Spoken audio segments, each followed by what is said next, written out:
to our show tonight, Polygamy, What Love Is This? I'm your host, Doris Hanson, and we are here to talk about polygamy.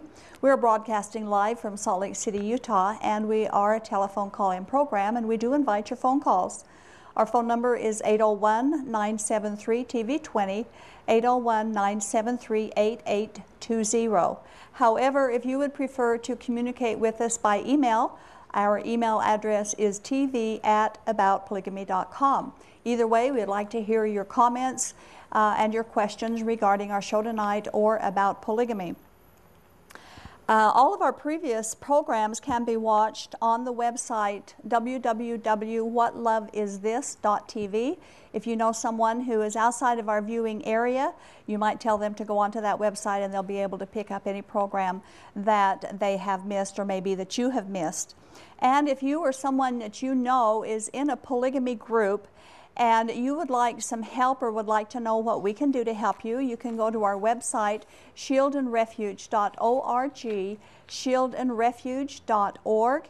If you or someone you know is being abused, or perhaps you are being forced into something that you don't want to do, you should call 911 if it's an emergency, but you can also call our toll-free number, which is 877-425-9993. We will do anything and everything that we can to help you. If you are in a polygamy group, or if you've left a polygamy group and you believe that a discussion group setting would be helpful to you, we'd like to invite you to a quiet, non-confrontational discussion group we've entitled Life After Polygamy. We meet the third Monday of every month in the Salt Lake City area, and we would love to have you join us if it would be of interest to you. You can email us, tv@aboutpolygamy.com, for the details of that discussion group. Our next meeting is going to be May 18th, Monday at 6:30 p.m. And remember that we will give the DVD, Lifting the Veil of Polygamy, to anyone who has been or is in a polygamy group. If you believe that that would interest you or help you, we would love to send that to you. All we need to know is how to get it to you. Or if you would rather watch it online, you can go to www.livinghopeutah.org and you can watch the entire DVD online undetected. Or if you know someone who is in a polygamy group and you think that that DVD would help them, just let me know and we'll find a way to get it to them, or give us instructions of how we can get it to them. Tonight, we're going to talk about myth number 9 of why the early Mormons practiced polygamy, and also some of the practices of early Mormon polygamy. And myth number 9 is the women in the polygamous marriages preferred to be in those marriages. They thought of their sister wives as actual sisters, and they had no trouble sharing their husbands. Polygamous families were very close and loving. Now we're going to bring the truth to bear on this myth, and we pick this information out of historical journals, personal diaries. We don't just pull them out of the air. We do research to find the answers to what these myths are that people have been told about early Mormon polygamy. Actually, the women in polygamous marriages did not prefer polygamy, but most of them were threatened with hell and damnation. According to Section 132 in the Doctrine and Covenants, if they didn't practice polygamy, they would be damned. Now, as far as their thinking that their sister wives were like sisters to them, that's not really very amazing, since most of them, their sister wives were their sisters, since men would marry pairs of sisters all the time. That was not unusual. And their homes, however, were competitive, and they were filled with jealousies. And the women did care if they had to share their husbands. They didn't want to do that. In fact, I'd like to mention right now, it is not evil for a woman to want her husband exclusively. That's something that God has built into us, and it's not wrong. And by the way, God has required that the husband is supposed to love his wife exclusively as well. During those times, the women were taught that only polygamous men could exalt them and bring them through the resurrection. So of course they would want to live polygamy for that reason. Although perhaps they were not physically forced into polygamy, many women were mentally and spiritually and emotionally driven into it.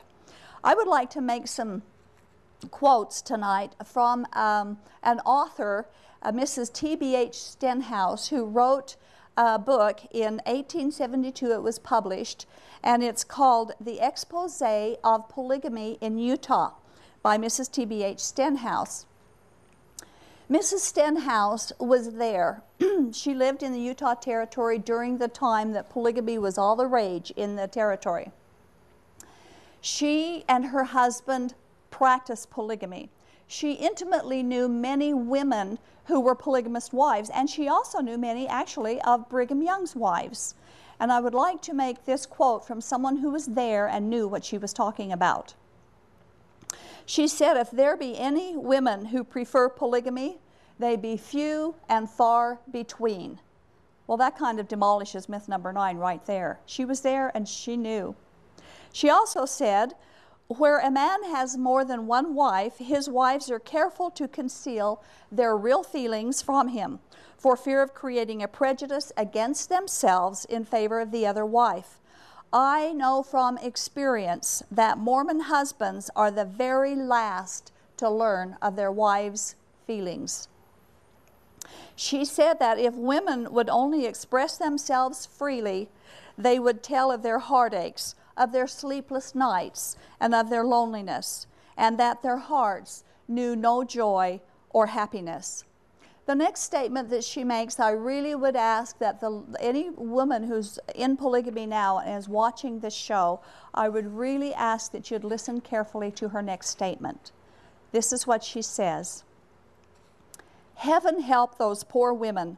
If they could only know for themselves that this continued sacrifice was not necessary, their very hearts would sing for joy." I hope that women in polygamy who heard this understood what Mrs. Stenhouse is saying. She found out, as I have found out, and many other women that have come out of polygamous situations have discovered, plural marriage simply is not required.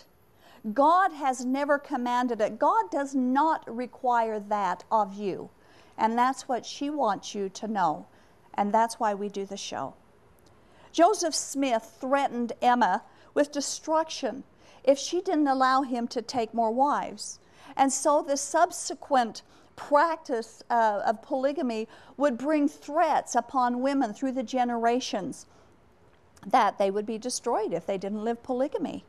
In fact, polygamy groups today, or most of them today, the leadership and the parents of the girls will continue to do the same thing, threaten you with hell and damnation if you do not practice polygamy.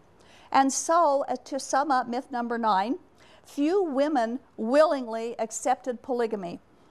And most of those who did only did so because they were afraid they would lose their salvation.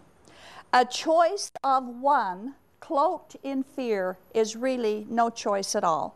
So that's the end of myth number 9, and I hope that you understand people in those days did not like polygamy any more than they do in these days. It's a cruel way to live.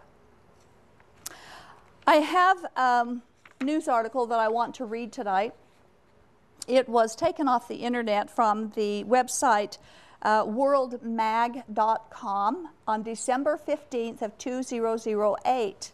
I've purposely waited several months to read this, and you'll understand why as I read it, but I thought it would be of interest to read it tonight. And this is what it says. Leland Freeborn calls himself a gimpy old crippled guy from Parowan, Utah. Freeborn also calls himself a prophet. After a 1975 airplane crash left him in a 3-week coma, he emerged on the other side, able to foresee the future, he claims. Freeborn and his followers are former Mormons, having broken fellowship over the issues of polygamy and what they saw as shoddy interpretation of the true vision of the Latter-day Saints founder Joseph Smith. Now the tiny group combs Smith's writings and the Bible for warnings about the end of the age. Freeborn says that it is upon us. A disaster, he said. Now listen, we've got 3 prophecies coming up here. The first one is, a disaster will prevent Barack Obama from taking office. The second prediction is, U.S. riots are likely to hit before Christmas. And the third prediction is, a nuclear war is imminent. Now, I wonder if he is going to redefine the definition of the word imminent. He says, I really believe we are out of time. I really do. What does all that have to do with anything? Well, we have another splinter group off the Mormon Church, just like all the other polygamy groups. We have another false prophet, because time is the enemy of false prophets and false prophecies, and everything he said failed. And that is the test of a prophet. Even one prophecy that a prophet gives, if it doesn't come to pass, he's a false prophet and you're to ignore him. Okay, we're going to talk tonight about a subject that really comes up quite a bit as we discuss different aspects of the general belief in this area. And it is faith without works. Is it dead, or are we saved by grace through faith? It seems that most of the times when we mention that we are saved by grace alone, through faith alone, we're challenged with the rebuttal, well, faith without works is dead. And so those who want to talk about the grace, the salvation by grace in the Bible, are kind of turned off because they only want to pick up on the works verses. Now, those who do that really don't understand what biblical grace is. It's almost like they pit the Bible against themselves. If James and Paul are in the boxing room fighting out the doctrine between them, or if God is contradictory to himself, they don't want to pick up on both of the teachings and reconcile them. Rather, they would rather pick and choose, or they redefine a word. So tonight we're going to look at this. Are we saved by grace through faith, or are we saved by works? Now we know that the Bible is, all the scriptures, we're told, is by inspiration of God. So we know that everything that Paul taught when he said we're saved by grace through faith, and everything that James taught when he said that faith without works is dead, we know that they both were speaking from the heart of God. So which is it? Salvation by grace through faith? Salvation by works? Or is it salvation by grace after all we can do? The answer is really so simple that a child can and does understand it. And if a child can understand it, adults can too if they want to listen. Now, we're going to look at the verses that are in question tonight, the verses that are used mostly for this controversy. They are in Ephesians 2, verses 8 through 10, and James chapter 2, verses 17 and verse 26. So let's look at Ephesians chapter 2, verses 8 through 10. For by grace are ye saved through faith, and that not of yourselves. It is the gift of God, not of works, lest any man should boast. For we are his workmanship, created in Christ Jesus unto good works, which God hath before ordained that we should walk in them. Now that's the verses that were saved by grace through faith. James chapter 2, verse 17 says, even so faith, if it hath not works, is dead, being alone. And James 2:26 says, for as the body without the spirit is dead, so faith without works is dead also. Okay, so is it salvation by grace alone, through faith alone?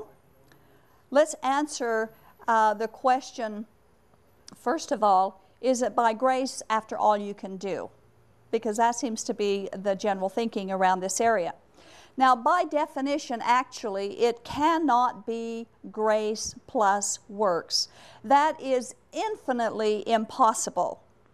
It's either all of grace or all of works, and I'll prove it from the Bible. Romans chapter 11, verse 6 says, and if by grace, then it is no more of works, otherwise grace is no more grace. But if it be of works, then it is no more grace. Otherwise, works is no more work.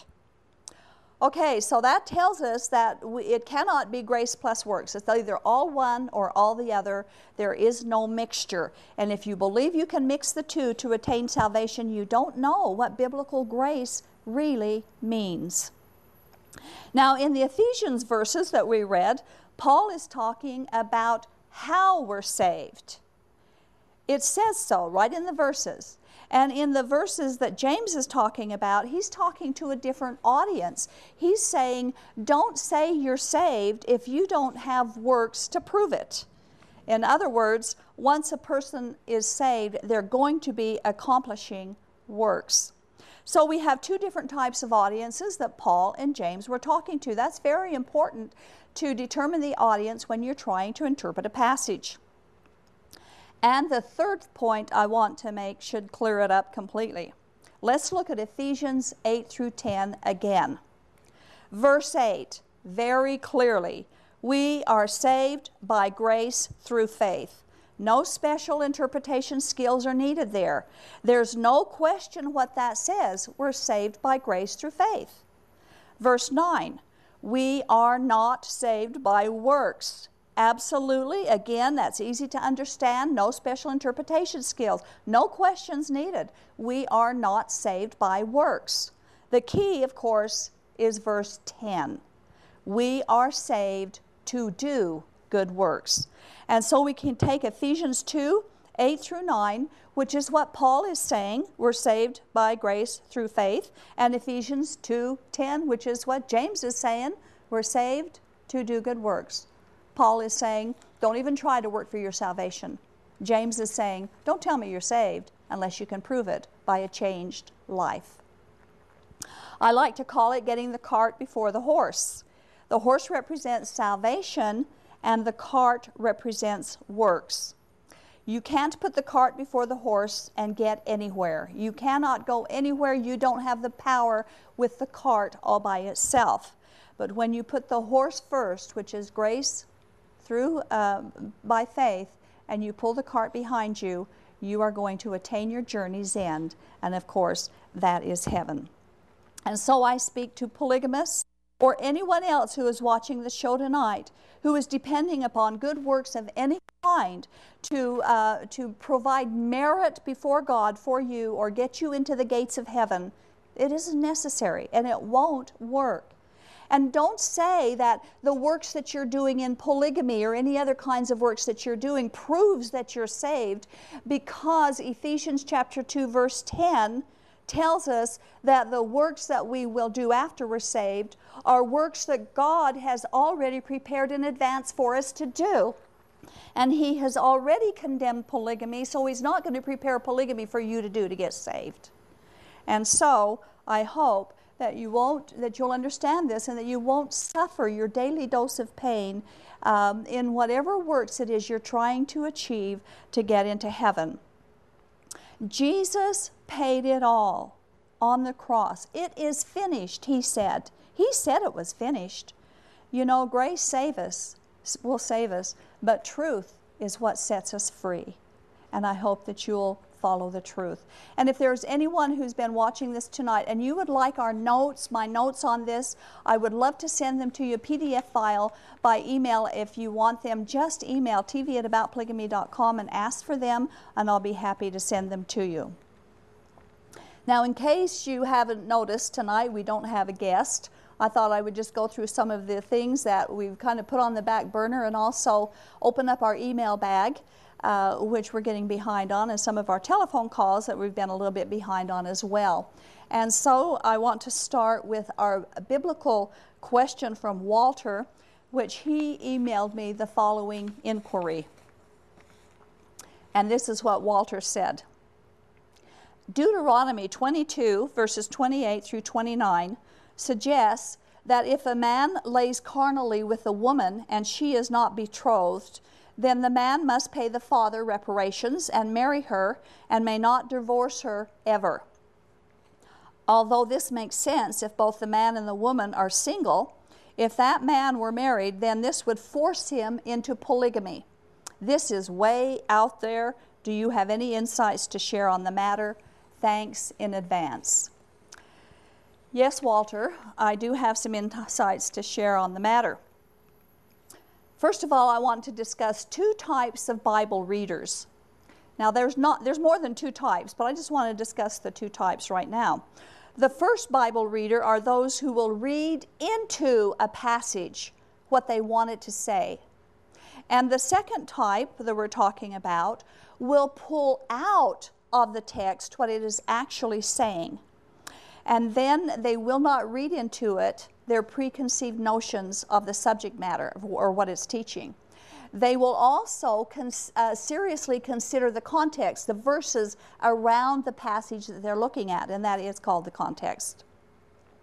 Now, you've heard it said that people can make the Bible say just about anything they want. And I call that their personal filtering system, and they really can do that. People do it all the time. If a person has a pro-polygamy filter system, he will interpret passages that reflect his personal preference of polygamy, despite what the text says and what the context is actually teaching. Now, we know from other Bible reading that God condemns sexual sin. He condemns polygamy, promiscuity, homosexuality, incest, bestiality, adultery. And if you want to start your list, Leviticus 18 is a good place to begin, because there's a whole list all throughout the Old and New Testament of the sexual sins that God looks down upon. We know just 5 chapters earlier from Deuteronomy 22, which is where these verses are that you've asked about, that in Deuteronomy 17:17, God has prohibited polygamy. He told the kings, you are not to multiply wives unto yourself. So let's look at the verses in question. Deuteronomy chapter 22, verses 28 and 29. If a man find a damsel that is a virgin, which is not betrothed, and lay hold on her and lie with her, and they be found, then the man that lay with her shall give unto the damsel's father 50 shekels of silver, and she shall be his wife, because he hath humbled her. He may not put her away all his days. Now let's look at the context. That's the important part, remember, when we're studying a passage, the context. To establish the crime of rape. They're establishing a crime there. This is an example that God has given. And so the crime of rape is established, and then the punishment for the crime. We read that if a man rapes a girl, he has to pay more or less kind of like a dowry to the father, and then is required to marry her. What we're seeing here and in surrounding verses are their crimes and punishments. We are not seeing whether a man is to be, who is a criminal, who is a rapist, is to become a polygamist. That is not even the issue. And God, since God has already earlier pronounced that polygamy is not to be practiced, He wouldn't punish a married rapist by satisfying his lust to make him live polygamy with her. That just doesn't make any sense. We can know that God wouldn't command polygamy in one case and then command it again in another case. That is not the way God is. He doesn't show favoritism. He is not a respecter of persons, and God does not change. And so, Walter, in this example, the man would not even be married. And I would also like to mention, this is an example. It isn't an actual happening, it's just an example that God has used in teaching the crimes and the punishments. Okay, we had a call. Let's go on to some phone calls now. We had a call on April 16th from Ralph of Salem, Utah, and he said, why are the polygamy groups so interested in outsiders? They seem to be recruiting. Well, Ralph, I think that most polygamy groups, whether they're actively or not recruiting, basically, I would think that they could be recruiting all the time. You see, mathematics and polygamy just don't cooperate. In a polygamy group, there's always more males than there are females. And most of the time, actually, if a man wants to have a bride, he is either going to get one inside the group, which is unlikely, or he'll have to go outside of the group to get one. Or he becomes a lost boy, get kicked out and doesn't get one at all. Now, when the men go outside of out of their polygamous community, they will go into the surrounding communities, and sure, they'll date girls. And I've heard some pretty sad stories where they've dated girls and maybe even married them, and the girl didn't even know they were getting hooked up with somebody that's involved with a polygamy group, and they find out when it's too late. So yes, Ralph, they could very easily be actively recruiting right now. And if you or someone you know who is watching the show tonight believe that you're being recruited, or someone that you know is being recruited, you can give us a call. Our toll-free number is 877-425-9993, and we'll be happy to give you some advice or talk to you about it. Next, we've had several telephone calls and emails, most of them resulting from our few shows that we've done just recently on Joseph Smith and his practice of polygamy and how he got his plural wives. And so I'm going to read three of the questions, but we've had more than three, but we're going to answer them all in this scenario right now. The first one said, "Why are we lying and spreading hate? It's wrong to pretend to be someone they're not." Now, obviously, this person's referring to the dramatization that we did with the girls who dressed up like the pioneer women of the days of Joseph Smith. The next one is a call from a temple worker in St. George, called, very upset that we are talking about the prophet Joseph Smith. This caller claims that I am in big trouble. And then we had an email from Julie in Utah, and she said, "You really need to check out your facts a bit better before putting hopelessly pathetic actors on TV and portraying something that didn't happen. I read that you are formerly from a polygamous family, and I am sorry that you had to endure that. You are a very misled woman."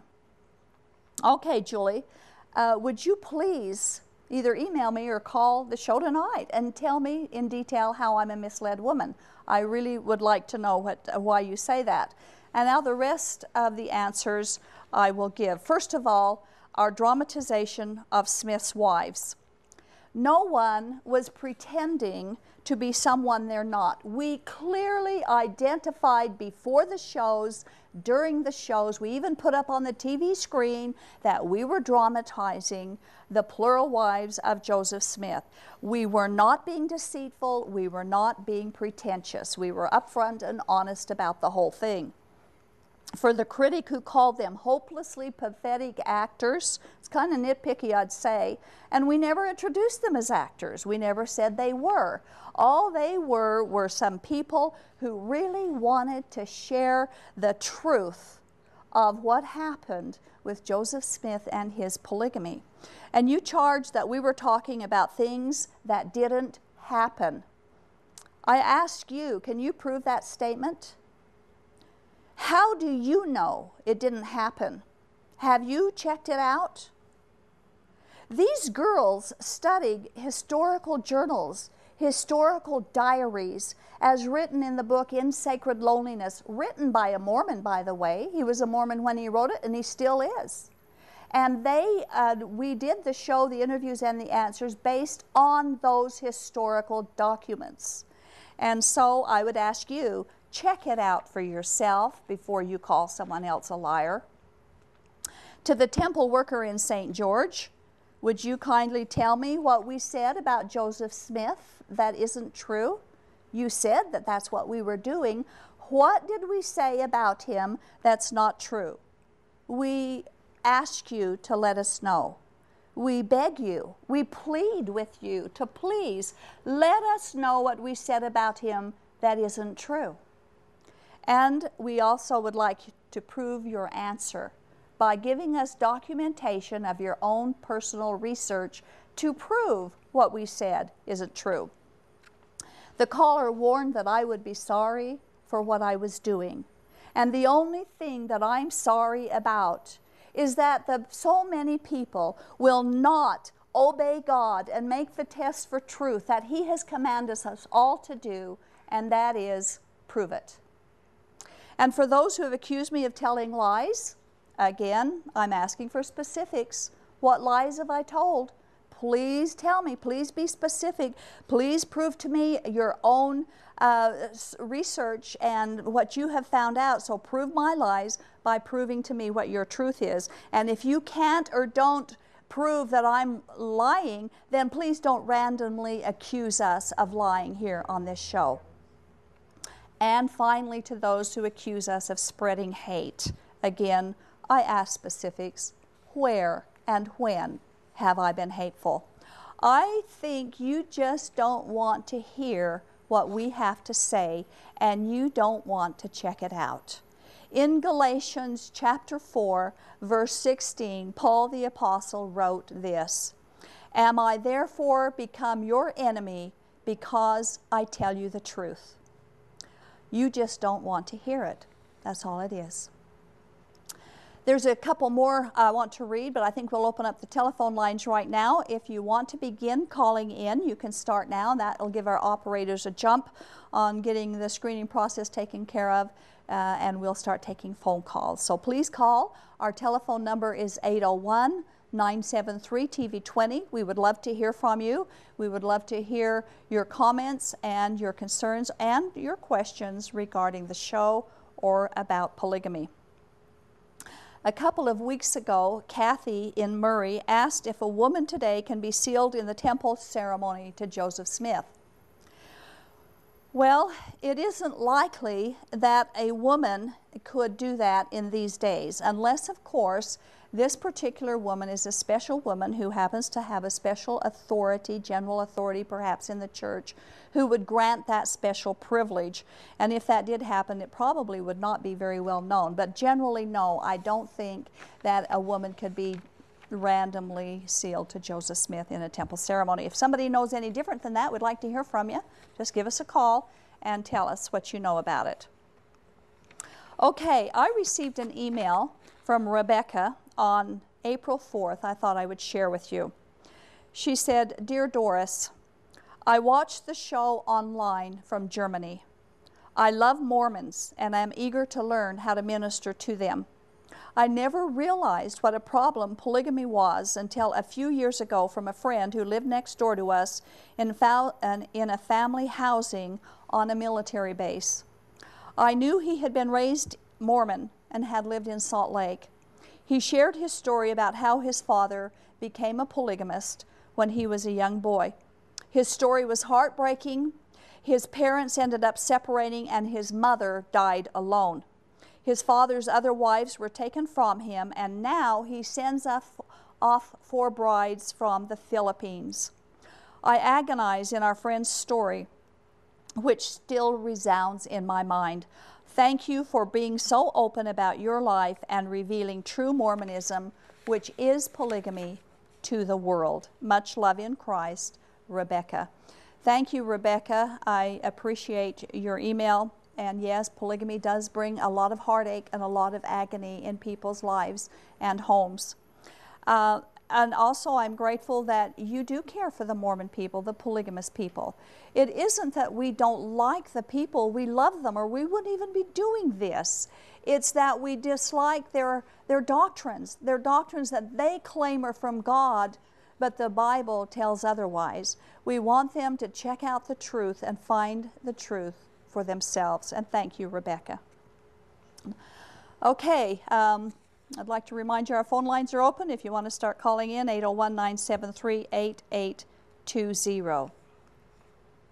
We had a phone call from Jed, and he says, it's a great show. Will you ever do a show on the Lost Boys? Thank you, Jed. We're glad you enjoy the show. And we have done a show. We've done a show discussing the Lost Boys on December 11th. We did a show in 2008. And we discussed the Lost Boys there. And you can go online at www.whatloveisthis.tv and find the December shows and click on December 11th and you can watch our discussion there. However, I really would like to do a follow-up on that show, and so I could just say right now, if there's somebody watching the program tonight, and perhaps you know of some lost boys, or perhaps you are one, I would really like to talk to you, or I'd like some information about the lost boys. If you would like to tell your story, I would love to talk to you. You can give us a call at 801-973-TV20, or you can email us tv@aboutpolygamy.com, and we can talk about it. But yes, the lost boys are something that's really on our hearts here at this ministry. So thank you, Jed, for your call and for your email. Okay, we hope you're enjoying the mailbag that we have tonight. Sometimes we get email that is laughable. Sometimes it's something I cry about. And sometimes it takes a lot of research to find the answers to. But at any rate, we do appreciate your emails, and we do appreciate your phone calls, and we hope that you will continue to respond. I have some questions that I would like to ask our viewers, and perhaps you would like to call tonight in response to some of these questions. The first question I would like to have a response from the Mormon ladies who are watching the show tonight. If the Mormon Church reinstated polygamy, would you call in and tell us how you would feel about your husband taking another wife? If the Mormon Church reinstated polygamy, how would you feel about your husband taking another wife? Would you call in and give us your opinion, your thoughts on that? I have a question for others who believe and study in the Book of Mormon and the Doctrine and Covenants, and of course who have a propensity towards polygamy. In the Book of Mormon, in Jacob chapter 2, verse 24, it says that David and Solomon had many wives and concubines, which thing, he said, was abominable before me. Doctrine and Covenants 132 says that David and Solomon had many wives, and in that they did not sin. So which is it? Is it abomination before God, as the Book of Mormon says? Or is it not a sin, as the Doctrine and Covenants says? Please, would someone call in and answer that question? And also, I have a question for the Bible scholars who have a propensity towards polygamy. The Bible says that elders, bishops, and deacons should be the husband of but one wife. So, how can anyone honestly believe that polygamy is proper and condoned by God?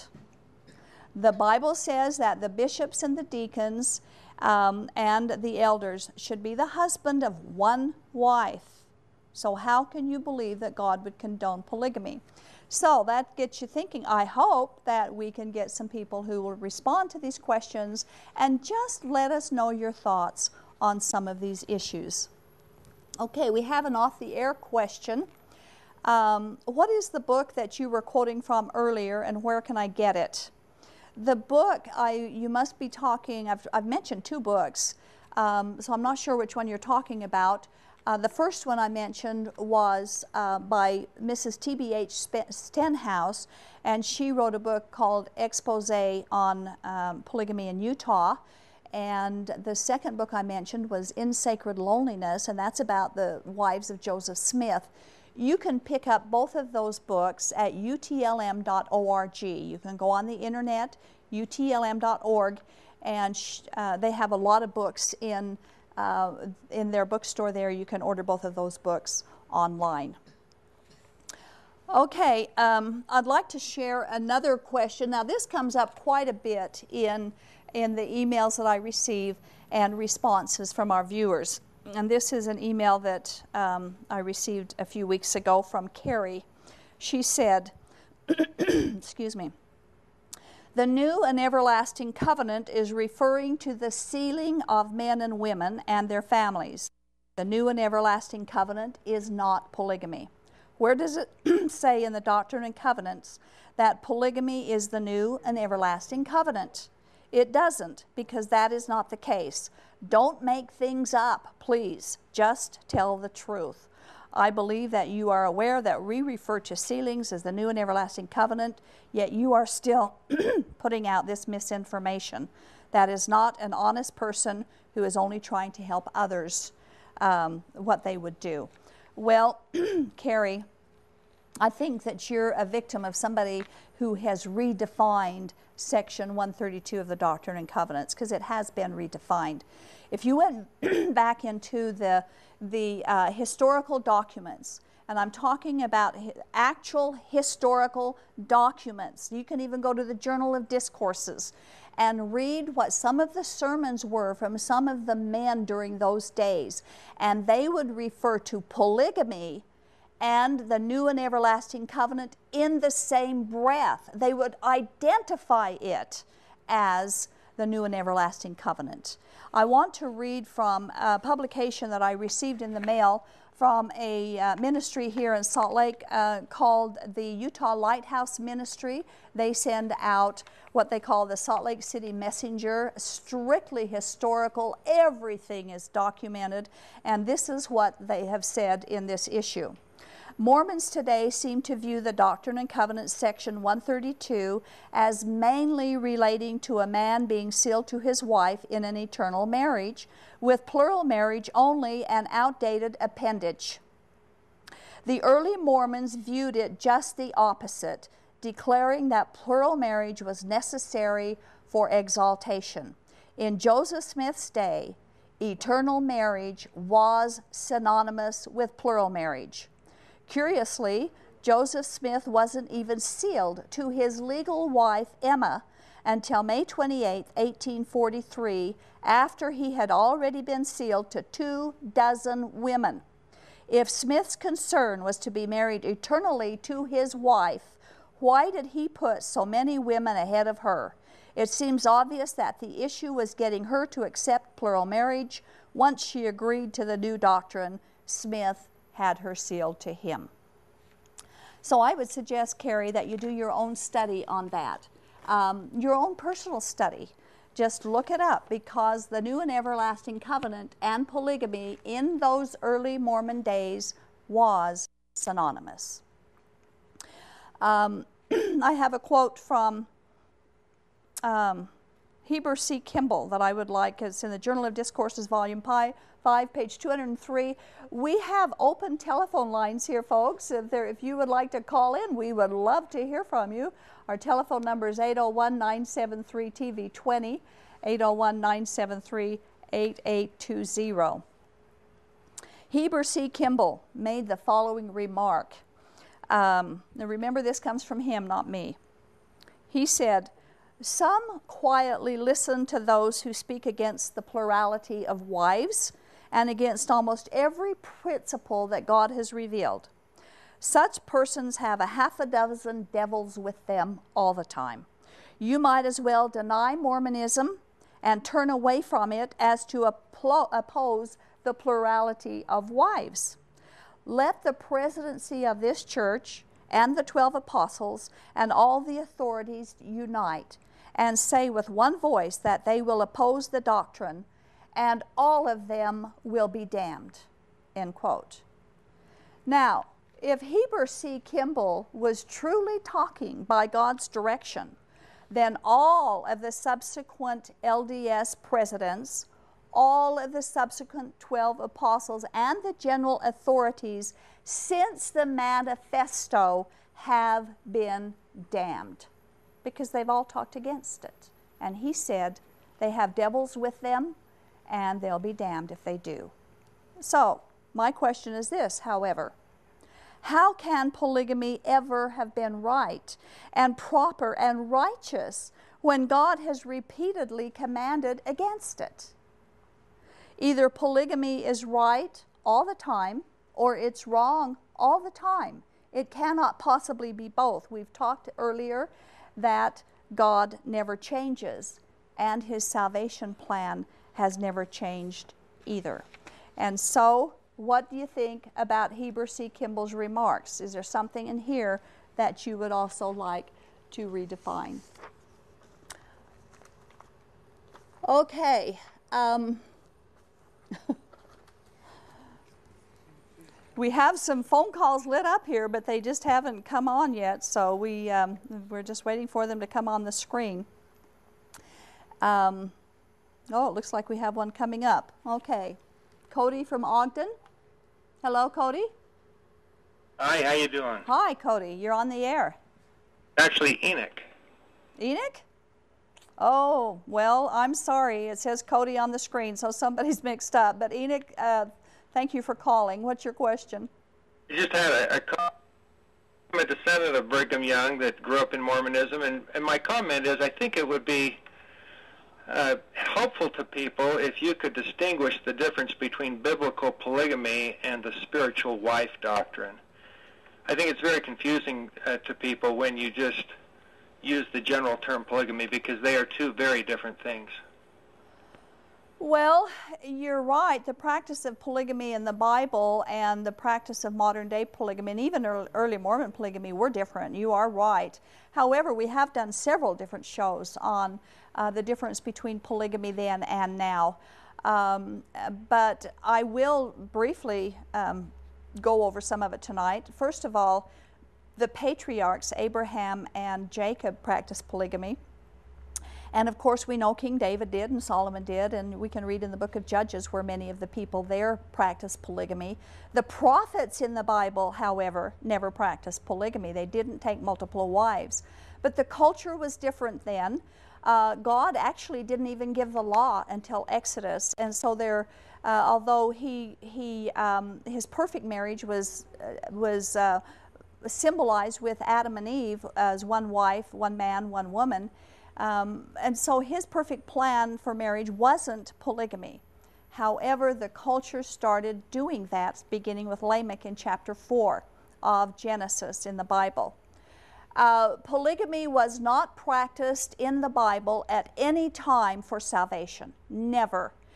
They took concubines. Sometimes they took them because that's the only way that the man could have a child if his first wife was barren, in the case of Abraham and Sarah. And in the case of Hannah in 1 Samuel, she was barren, the first wife wasn't. And so the polygamy groups today, polygamy with Joseph Smith was a threat. If you don't practice polygamy, you cannot be exalted. You cannot go to heaven. There's a big difference in the two. God never commanded polygamy. It was never his perfect will for that to happen. Does that help you?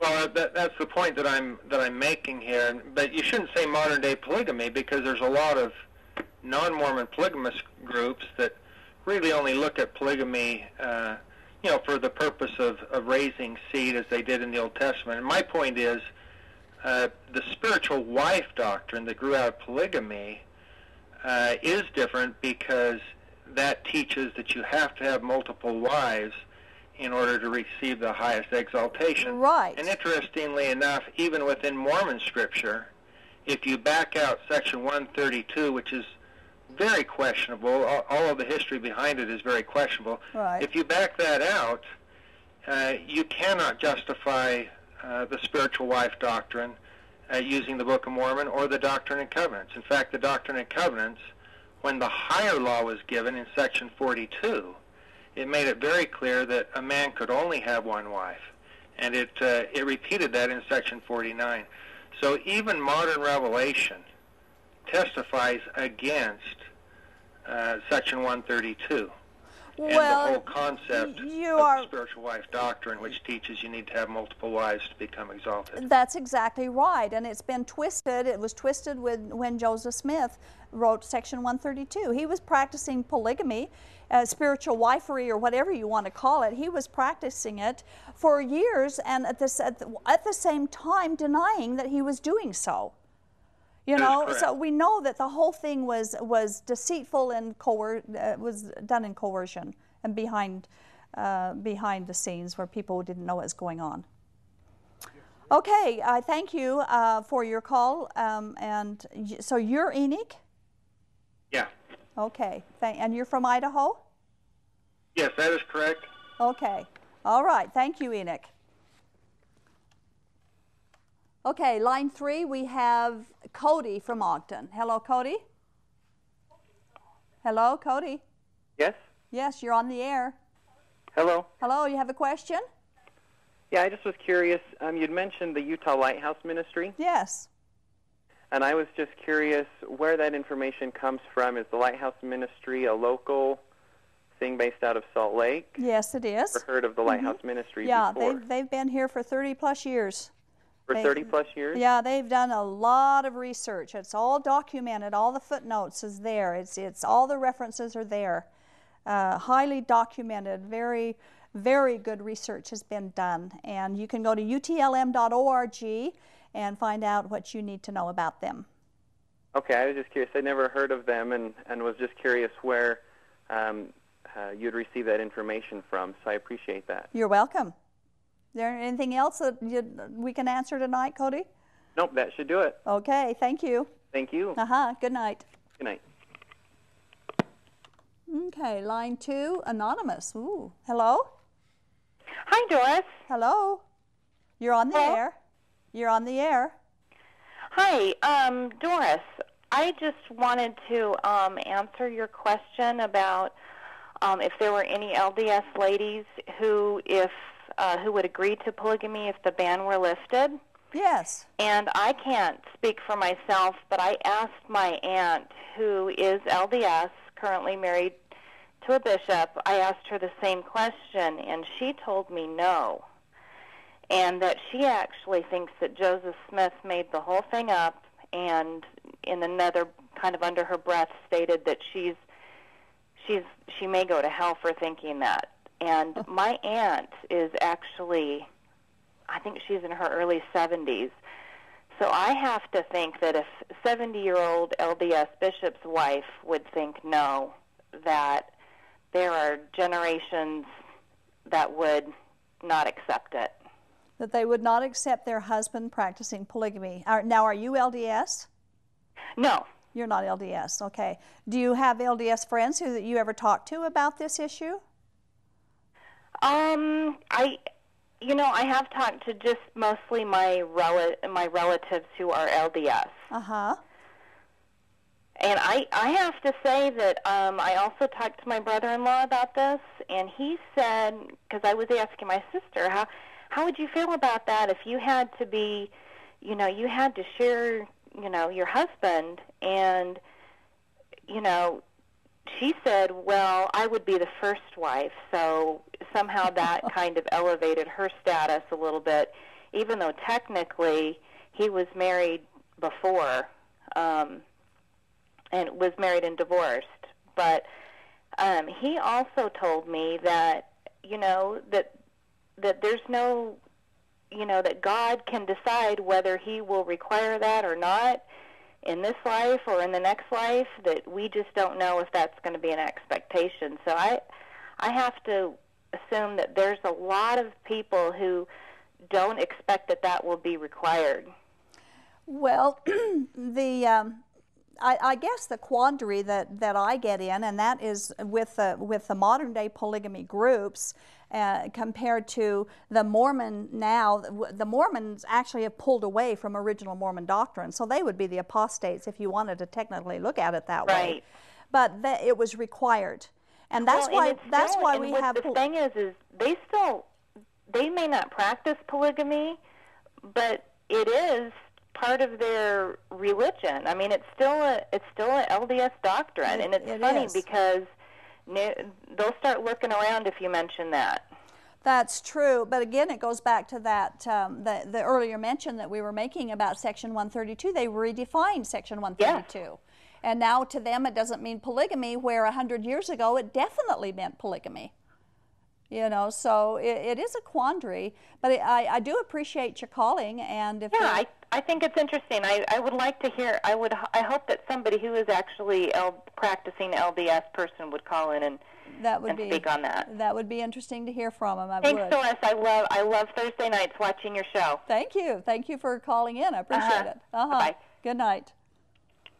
Okay, we have another anonymous call from Utah, line 1. Hello. Hello? Hello, you're on the air. Hi. Hello. I was wondering, why do you think during the time when they would not allow, the Mormon Church would not allow black people, African Americans, to hold the priesthood. And then all of a sudden, you had all the activists, race against the racism and all that, and then just all of a sudden, they had a revelation from God that they could hold a spot in the church, and it just seems like it was more or less convenient for what the people wanted than the beliefs. Well, it often is that, exactly that. Our show does deal with polygamy, not with the black issue. However, we're going to do a show about polygamy and how the blacks fit in with that in the future. But we do appreciate your phone call, and thank you. All right, thank you. Good night. Well, we're getting close to the end of the show right now. We want to thank our telephone callers for participating in the program. We want to thank you for watching. I do receive many questions and emails from people wondering why we use the Bible exclusively instead of the Doctrine and Covenants and the Pearl of Great Price as references on the show. And we do understand why they would ask that question. However, it's clear that in the Bible, we can discover, and it's only in the Bible, that we can discover God's true salvation plan. And so it's spiritual suicide not to make use of your Bible. Next week, we're going to explore the reasons that we can and do trust the Bible exclusively for spiritual truths. And to that end, our guest is going to be Pastor Ross Anderson. He's the senior pastor of Wasatch Church in Roy. He's the author of a recently released book entitled Understanding the Book of Mormon. And we're going to discuss the question, how do we know we can trust the Bible? And as we close tonight, I'd like to remind our viewers who depend upon achieving salvation by your own personal good works, Jesus Christ is the Savior. He's the one who knows how we're saved. He's the one that brought salvation to us. And it is not by the works that we can do, it's by the works that He has already done. And that works is to believe in Him, John 6:29. Now, is that too simple? Is that much too convenient? Well, it certainly wasn't easy for Jesus. He's the one who died on the cross, making it possible for us to be saved by grace through faith exclusively. Do you know the only unforgivable sin is to try to work for your salvation? We hope you'll take His gift tonight, and thank you for being here tonight. See you next week. Good night.